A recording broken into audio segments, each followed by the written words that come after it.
GoWithLandWolves.com here with episode 6 of our summer interview series. I'm joined today by CSU-Pueblo baseball head coach Stan Sanchez. Coach, how you doing today? Awesome.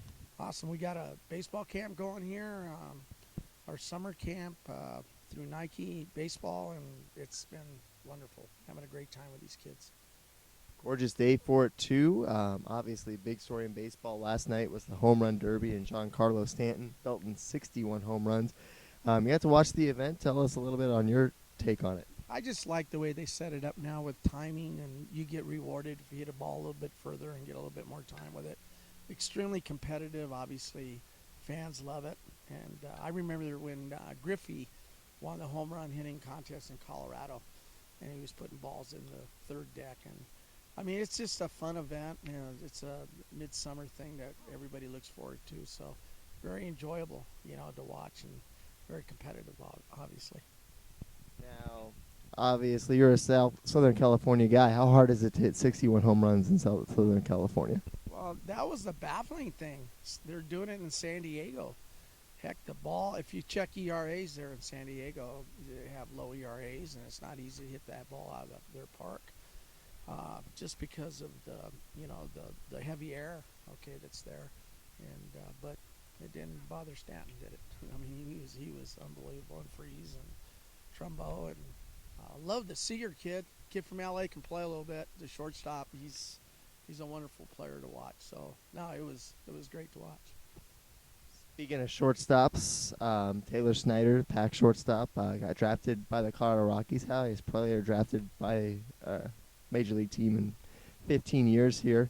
Talk a little about how he's doing in Grand Junction now. Well, I talked to him, try to talk to him as much as possible, and he's getting a routine put together at that level, and he doesn't see anything that, Coach, he said everything's 92 to 98 to 100 miles an hour on the mound, and he said the hit part is really difficult night after night because they see great arms. While he's seeing the best players in the Rocky organization, playing next to him. And then, he has to play against some of the top prospects in the other organizations. It's a grind. He's playing. He's loving what he does. Taylor was a baseball guy.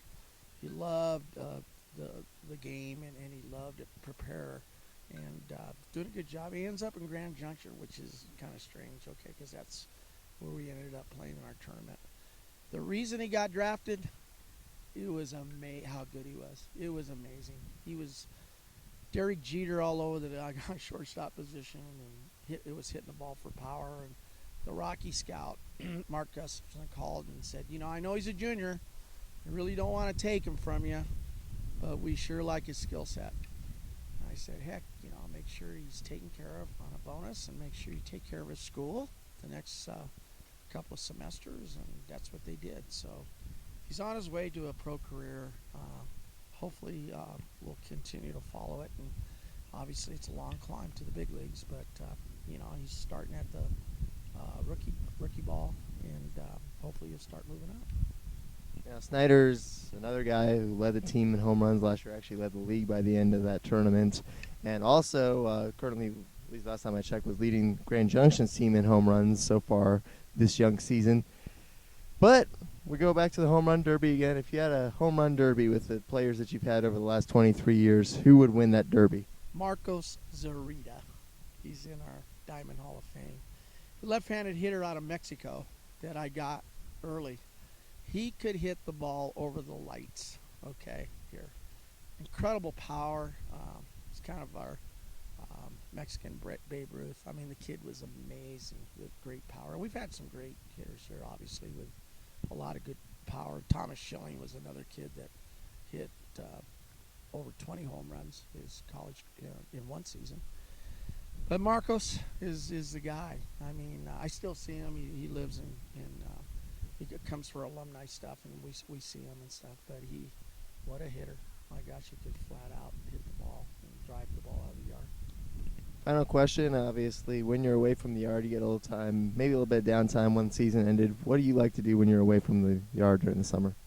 Baseball, MLB, go watch games. I'm just kind of a baseball guy, I like being around my family and taking them to baseball Not much of a golfer, try to not do it, but we're always recruiting. I mean, we recruit 24/7, you know, and we're always have to recruit at this level.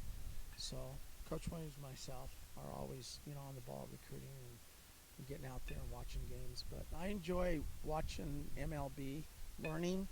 Now it's almost a clinic every night. You can turn on MLB and learn something because they got so many good analysts and break the game down. So, yeah, I'm just a baseball fan. Hey, nothing wrong with that. I'm a baseball fan too. It's always fun to watch it and keep up with it. Coach, thanks again for joining us. Thank you very much. I appreciate both you guys for what you guys do for us. Okay, thank you. Thanks, Coach. Enjoy the rest of your summer.